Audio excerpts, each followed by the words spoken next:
Teskari sanoq sanaldi, hakam hushtak chaldi, o'yin start oldi.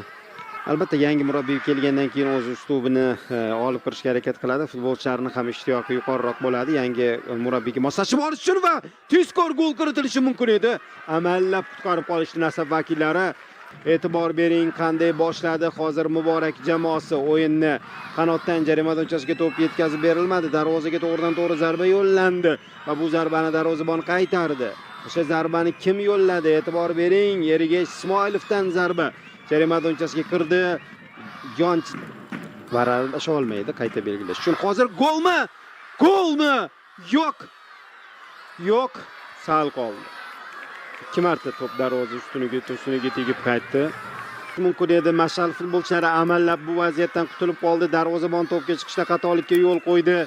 Natijada Eshmurodov to'pni boshi bilan darvozaga to'g'riladi. To'p darvoza ustuniga tegdi. Keyin bu tomondan yana bosh bilan Bobur zarba berdi. Darvoza ustuni to'pni to'xtatib qolyapti. Qarang.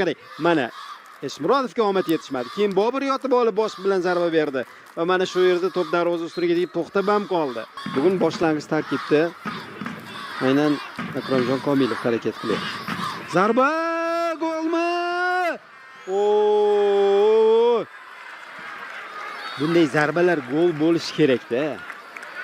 Ha, endi baribir gol bo'lmasa ham bezak bu zarba. Sardorbek Bahromovning zarbasini yana bir necha marta ko'ramiz hozir. U tibbiy yordam so'rayapti, mana ko'ramiz. Bahromovning zarbasi, qarang. Pushka. Voy, to'sinni tiratdi bu to'p. Keyin Bobur zarbani kuchli yo'llay olmadi, o'zi xohlaganichalik. Yana bir marta ko'ring. Chiroyli bo'lardi gol. Mana shunaqa zarbalari bor. O'sha jarohat olib shifokorlar maydonga tushish, maydonchasiga olib chiqildi futbolchi. Hozir Mash'alning hujumi jiddiy va gol! Mash'al bugun ham o'ziga xos yurish qilmoqchi. Derbida 18-daqiqada ular raqib darvozasini ishg'ol etyapti. Mana shunday boshlanyapti uchrashuv deylik.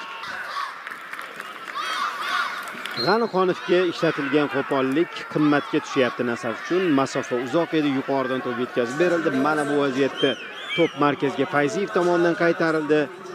Fayziyev ofsaydda emasdi, yugurib borib to'pni qaytardi, Bashnayak darvozaga to'g'riladi.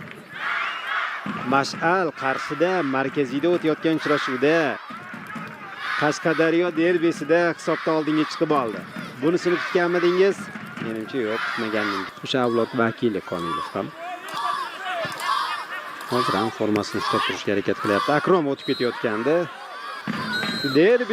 Derbiga o'xshayapti do'stlar. Muqdinovdan uzatma, zarbalar seriyasi ko'rarmidik.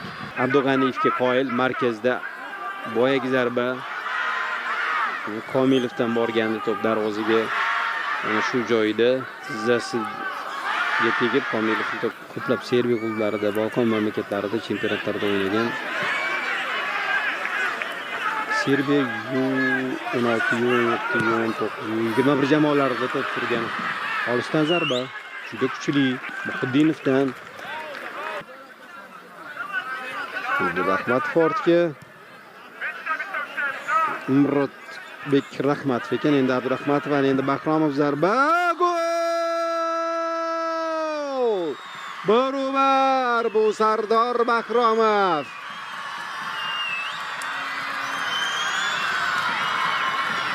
Juda chiroyli gol bo'ldi. Bahromov nafaqat jarima maydonchasi tashqarisidan turib gollar uradi, u o'tkir burchak ostidan ham xavfli zarbalar yo'llay oladi. Ustasiga farqi yo'q. Gollar ko'ramiz, hali yana ko'rsak kerak. Mana Bahromov shu joydan tepdi, darvozabonning xatosi endi ham. Darvozabonni yaqin burchakni yopishdan xatoga yo'l qo'ydi. Bu darvozabonning xatosi. Hozir to'pni qo'llar yonidan o'tkazib yuborish bilan birgalikda tomoshabin bo'lib berdi. Darvozabon xato qildi. To'pni qaytarib yuborsa bo'lar.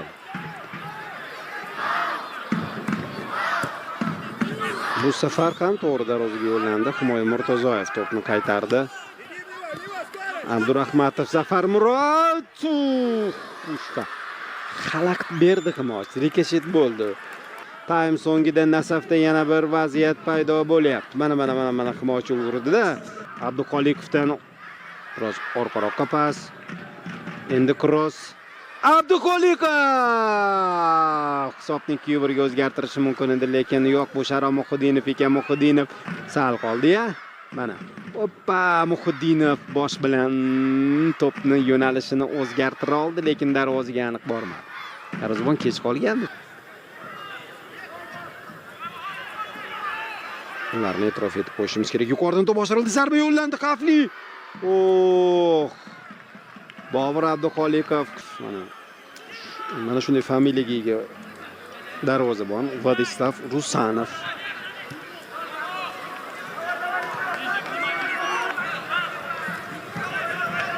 Bashniyak qanotga to'pni o'tkazib berdi. To'xtasinov Tohirbek yuqoridan ko'tardi, zarba.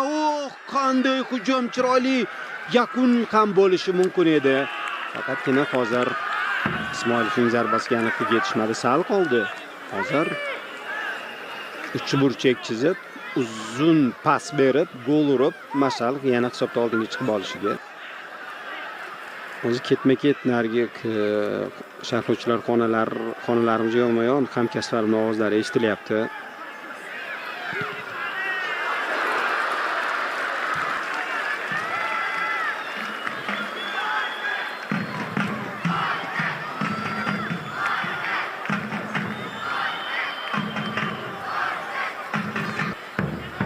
Bahromov Mashal futbolchilari faollashyapti. Pas.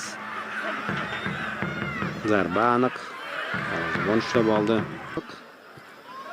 Yuqorida sanab o'tgan futbolchilardan, lekin u ham baribir har doim imkoniyat berilmaydigan, paytini kutib poylab turadigan futbolchi.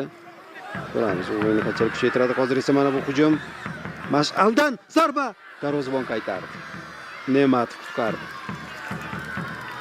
Nasafda Samandar Murtazoyev ikkinchi darvozabon. Lekin bir tomoni bor-da, umumiy to'pni raqibga topshirib qo'yib, to'g'ri himoyalanish bilan hisobni ushlasa, Mashalning yutug'i bo'ladi. Zarba! Xavfli, sal noaniq. Hujum qo'rg'on, shunda maqtasi qoldi. Oybek Rustamovdan zarba edi. Shuni debdi, sal noaniq ketdi. Baribir Nefchi boshqalardan alohida ajralib chiqa boshlayapti. Paxtakor ham yutdi, lekin qiyin g'alaba qayd etdi. Xorazm yaxshi o'yin taklif etdi. 2-1 hisobida Sherlar g'alaba qozondi. To'p boy berildi. Mashal hujumda gol urib ketsa-ya. Mashal. Xo'p, Ergash Ismoilov pas berdi. Darvozabon ushlab oldi. Hakam kuchdak chalib o'yinni yakunlab berdi. Do'stlar, Qashqadaryo derbisida Mashal Nasafga qarshi Qarshidagi markaziy stadionda o'ynadi va 1-1 durang natija qayd etyapti.